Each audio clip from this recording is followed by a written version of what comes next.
Aspire to a clean career, leaving no shame for descendants.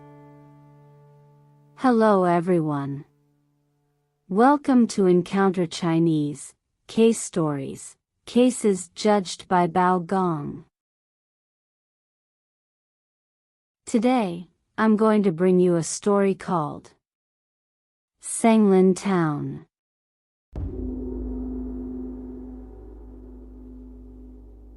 Once, after Bao Gong had distributed aid to the starving, he left his post and traveled to the capital city. On the way, he arrived at Sanglin Town and decided to stay at the Donghua Temple for 3 days to rest. Bao Gong instructed his subordinates and the constables. "We are tired from the journey, so let's rest here for 3 days. You all should investigate the nearby area, and if anyone has a grievance, they can come to me, and I will help them resolve it." When the news spread, an old woman living in a dilapidated hut heard about it and came to complain.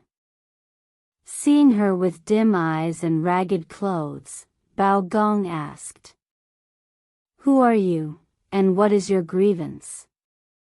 The old woman indignantly replied, "If an ordinary person calls me by name, it's a death sentence." Bao Gong smiled and asked why she said that. The old woman explained, "My grievance can only be judged clearly if the real Bao Gong is here. But I'm worried you might not be the real Bao Gong." Bao Gong smiled and said, "How can you prove that I'm not the real Bao Gong?" The old woman replied, "I have seen Bao Gong once, but he hasn't seen me. Now my eyes are dim, and I can't see your face clearly, but I know that the real Bao Gong has a flesh lump at the back of his neck. Let me touch it, and I will know for sure. If you are the real Bao Gong, I believe you will help me with my grievance."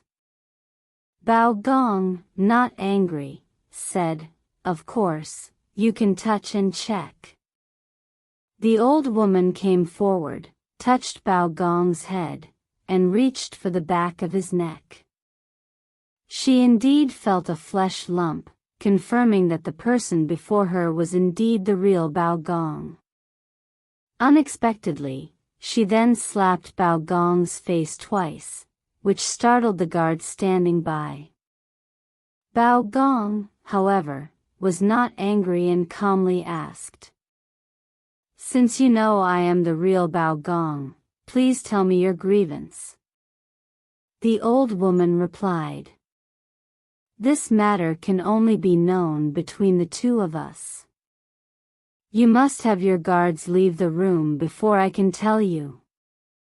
The guards were somewhat annoyed by the old woman's behavior, but Bao Gong still instructed them to leave the room.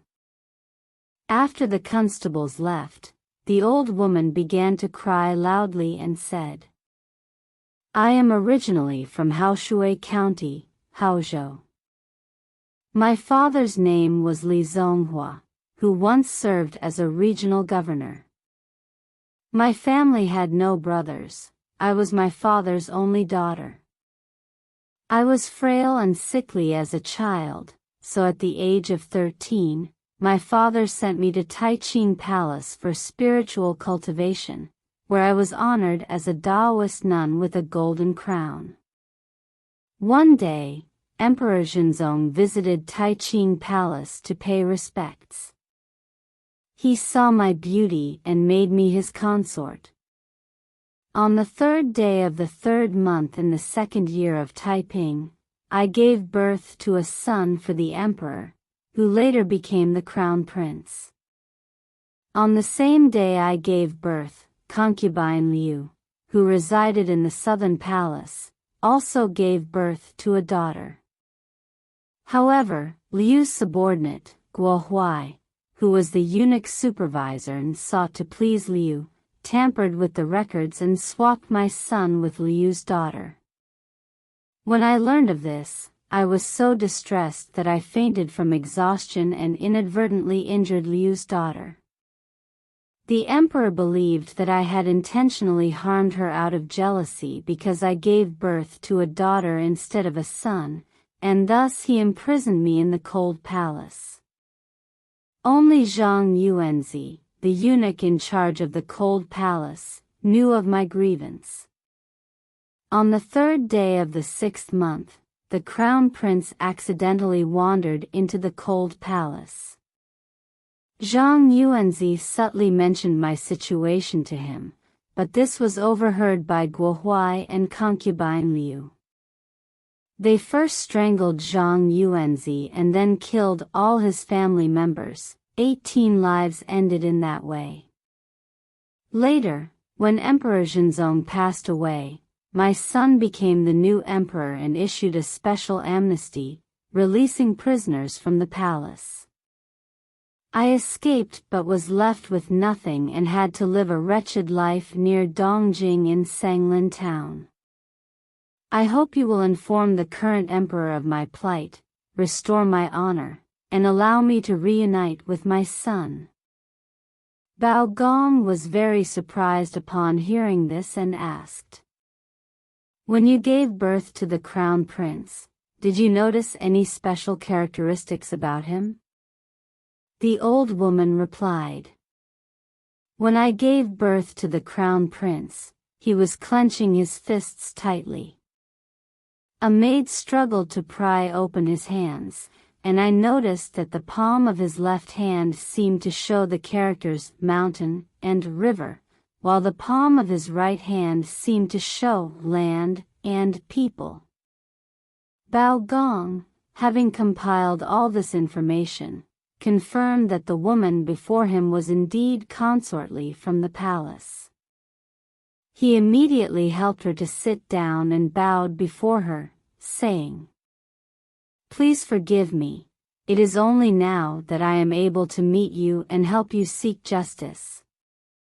Subsequently, Bao Gong ordered someone to bring fine garments for consortly to change into and took her with him to the capital. Upon arriving in the capital, Bao Gong immediately went to the palace to see Emperor Renzong. He told the emperor, "This time, on my way back to the capital, I encountered a Taoist priest who was crying bitterly. Curious, I asked him why he was crying, and the Taoist said, 'I have been crying for 3 days and nights. Because it seems to me that this country is doomed.' I was both angry and puzzled and asked him, 'Why do you think the country is doomed?' The Taoist replied, 'Because the Son of Heaven is not the true Son of Heaven. He does not have the characters mountain, river, land, and people on his hands.'" Emperor Renzong, upon hearing this, laughed and said, "That Taoist must be talking nonsense. I do indeed have similar palm prints, how could there be any falsehood?" Seizing this opportunity, Bao Gong said, "If you have such distinctive palm prints, may I examine them closely?" Emperor Renzong, upon hearing this, graciously spread out his hands for all the ministers to see. Indeed, everyone saw that the emperor had these distinctive palm prints and could easily identify the 4 characters. Bao Gong, seeing this, bowed his head and said, "It is said that the Son of Heaven is a gift from heaven to the country, but unfortunately, you are not living up to your name." The civil and military officials were immediately shocked by his words. Emperor Renzong, also somewhat angry, questioned, "Our Song dynasty's emperors have governed the country with benevolence and propriety. Since my father handed the country to me, I have worked diligently and have not dared to be lax, believing that I have not committed any grave mistakes. How can you say that I am not living up to my name? Bao Gong replied, Your Majesty, if you are truly the Son of Heaven, why do you not even know where your real mother is? Emperor Renzong was astonished and said, Empress Liu is my mother. She is currently in the palace. Bao Gong continued, I have already confirmed that your biological mother is living in Sanglin town and is surviving by begging. If you do not believe me, you can ask the ministers and palace officials. Someone among them must know about this matter. Emperor Renzong, suspiciously, asked his courtiers, Is what Bao Gong said true?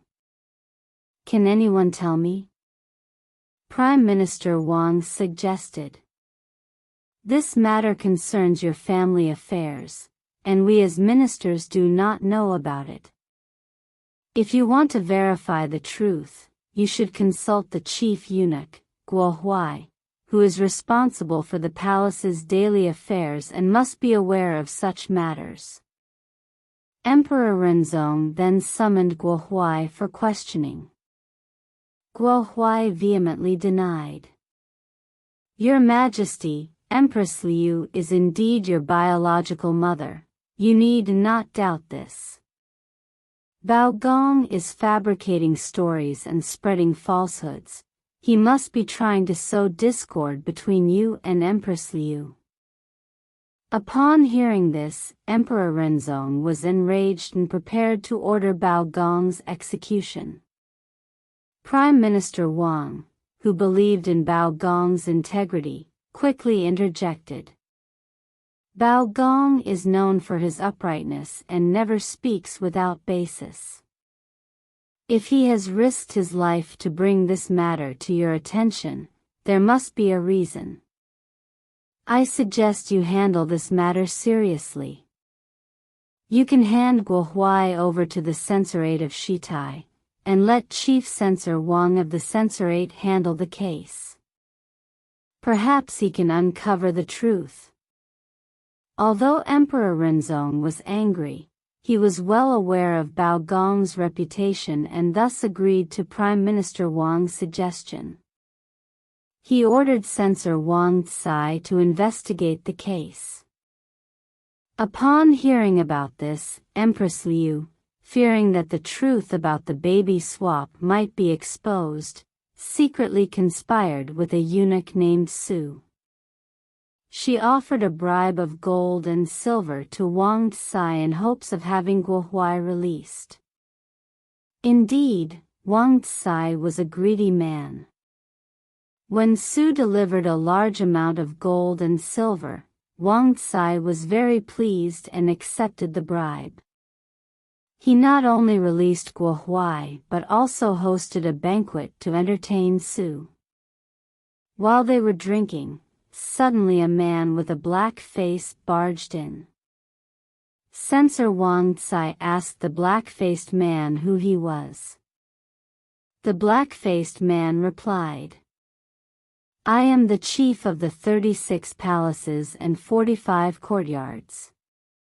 Today is a festive day, and I've come to collect a bit of holiday money. Censor Wang, dismissively, ordered his subordinates to give the black-faced man 10 coins and 3 bowls of wine. After drinking 2 bowls of wine, the black-faced man became drunk and began shouting about his grievances. When asked why he was complaining, the black-faced man said, The emperor does not recognize his biological mother, which is a great injustice. Corruption and bribery in the government, however, are minor grievances. Censor Wang, upon hearing this, was furious and scolded, What does the emperor's recognition of his mother have to do with you? He then ordered his guards to hang the black-faced man and punish him. As the guards approached to seize the black-faced man, someone came to report, Judge Bao is here. Hearing Bao Gong's name, Inspector Wang panicked and hurriedly instructed the guards to return Guo Huai to his cell. He went out to welcome Bao Gong, only to find that Bao Gong had not arrived yet and that only Bao Gong's attendant, Dong Chao, was waiting outside. Censor Wang, puzzled, asked, "Where is Bao Gong?" Dong Chao replied, "Just now, Bao Gong said he needed to discuss matters in your office and sent me to wait here." Dong Chao and Wang Tsai entered the censorate office together. As they walked inside, Wang Tsai saw that the black-faced man who had been tied up was actually Bao Gong in disguise. Seeing this, Dong Chao quickly went to free Bao Gong. Bao Gong, furious, immediately ordered the arrest of Wang Tsai. He then searched the office and discovered 3 boxes of pearls and 10 ingots of gold and silver. Bao Gong looked at the money and coldly declared, "You corrupt and lawless official, you deserve to be executed." He then commanded his attendants to dismiss Wang Tsai from his position and have him publicly executed in front of the people. Seeing the situation turning unfavorable, Eunuch Shu had already slipped out through the back door and returned to the palace. Bao Gong then reported the seized assets from Wang Tsai to Emperor Renzong. Upon seeing the evidence of bribery, Emperor Renzong fell into deep thought. He then asked Bao Gong, who provided these assets to Wang Tsai. Bao Gong replied, "I have confirmed that these funds were sent by Eunuch Shu from Empress Liu's palace." Emperor Renzong immediately summoned Eunuch Shu for questioning. Eunuch Shu, fearing for his life, had no choice but to admit in the court that it was indeed Empress Liu who had sent him to bribe Wang Tsai. Emperor Renzong was furious and said, "If Empress Liu is truly my biological mother, why would she need to secretly bribe a censor? There must be something hidden in this." He then ordered Eunuch Shu to be exiled to a remote area for service and commanded Bao Gong to interrogate Guo Huai under torture to quickly uncover the truth.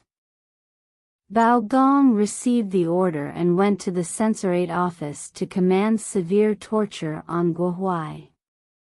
Despite this, Guo Huai still refused to confess. Bao Gong then had him imprisoned in the dungeons of Kaifeng Prefecture. Next, Bao Gong summoned his subordinates, Dong Chao and Stories-Bao, and secretly instructed them, "Follow my orders, and we will surely uncover the truth." Dong Chao and Stories-Bao entered the prison, quietly removed Guo Huai's shackles, and brought a bottle of fine wine to drink with him. They pretended to speak softly to Guo Huai, saying, "Empress Liu wants us to tell you that if you continue to hold out and do not confess, after the matter is over, the Empress will reward you with a large sum of money as thanks." Guo Huai, no longer suspecting them, drank heavily with the 2 men and said, "From now on, you 2 are my good brothers. When I return to the palace and see the Empress, I will definitely ask her to reward you handsomely." Dong Chao, seeing that Guo Huai had been deceived, seized the opportunity to take him back to the inner prison and resumed the torture. Dong Chao sternly told Guo Huai, "Guo Huai, you know the truth. Confess now to avoid further suffering." The renewed torture, after a brief respite, was unbearable for Guo Huai, and he finally confessed everything about the case. The next day, Dong Chao and Stories-Bao submitted Guo Huai's confession to Bao Gong. Bao Gong was overjoyed with the confession and reported it to Emperor Renzong. After reading the confession, Emperor Renzong immediately summoned Guo Huai for questioning in court. However, Guo Huai defended himself in the court, saying, "I only confessed under the severe torture of Bao Gong. In reality, you are indeed the biological son of Empress Liu." Emperor Renzong was troubled by Guo Huai's defense and asked Bao Gong, "It seems this case is quite difficult to adjudicate." Bao Gong replied, "Your Majesty, I have another plan. Why not lock Guo Huai in Zhang Yuanzi's courtyard? I will have a way to make him tell the truth." Emperor Renzong agreed to Bao Gong's suggestion and ordered the guards to imprison Guo Huai in Zhang Yuanzi's courtyard. Bao Gong had Dong Chao and Shueba hide in Zhang Yuanzi's house and set up a trap in the courtyard. At midnight, Bao Gong arrived at Zhang Yuanzi's house and prayed to the heavens. Suddenly, the sky darkened, and a fierce wind blew from nowhere. Guo Huai, disoriented, felt his body being carried away by a mysterious force. Terrified, he dared not look, but when he opened his eyes again, he found himself in a dimly lit place, surrounded by soldiers resembling those from the underworld, and sitting before him was a figure that looked like the king of the underworld worshipped in temples. Yama, the king of the underworld, asked his attendant, "Are the 18 people from Zhang Yuanzi's household listed in the records?" The attendant stepped forward and replied, "The 18 people from Zhang Yuanzi's household are indeed in the records and should be in the underworld." Yama then asked, "Is Guo Huai listed in the records?" The attendant answered, "Guo Huai is not listed, he still has 6 years of life remaining." Guo Huai, who deeply believed in ghosts and gods, hurriedly pleaded, "Great Yama, I am facing a life and death crisis in the mortal realm. If you can help me resolve this matter, I will report it to Empress Liu and she will reward you generously." Yama nodded and said, "We are aware of everything, but if you can disclose the truth about what happened with Empress Liu, I will send you back to the mortal realm." Guo Huai then confessed all the crimes he had committed with Empress Liu, and the ghostly scribes recorded his statements. Suddenly, a furious voice echoed in Guo Huai's ears. "You treacherous villain! Even now, you still intend to deceive me? I am Emperor Renzong, not the Yama you mentioned. This is all Bao Gong's scheme, and the attendant is actually him in disguise." The guards lit torches, illuminating the room. Guo Huai then realized he had been ensnared in Bao Gong's plot. Terrified, he fell silent and could only bow his head in confession. Emperor Renzong ordered the preparations for the return to the palace, and as dawn approached, the ministers gathered in the council hall. Emperor Renzong promptly issued an edict, directing the guards to arrange transportation for Empress Li, formally welcoming her to the palace. When Emperor Renzong and Empress Li met, their reunion was filled with both sorrow and joy. The ministers congratulated them, and Emperor Renzong then instructed the maidservants to escort Empress Li to the inner palace to rest. Emperor Renzong, filled with anger, planned to execute Empress Liu by throwing her into an oil vat. Bao Gong stepped forward to advise. There is no law in the Song dynasty allowing the execution of an emperor, and similarly, there is no law permitting the execution of the Empress Dowager by oil vat. If you hate Empress Liu, you may give her a white silk ribbon and let her hang herself. However, Guo Huai's crimes are grievous, and you may execute him with the harshest punishment. Emperor Renzong agreed with Bao Gong's suggestion. Following the law, Bao Gong had Guo Huai executed. The replacement of an emperor's mother was indeed an extremely rare event throughout history. Alright. Today's case story, Sanglin Town, concludes here. If you enjoyed it, please like and subscribe.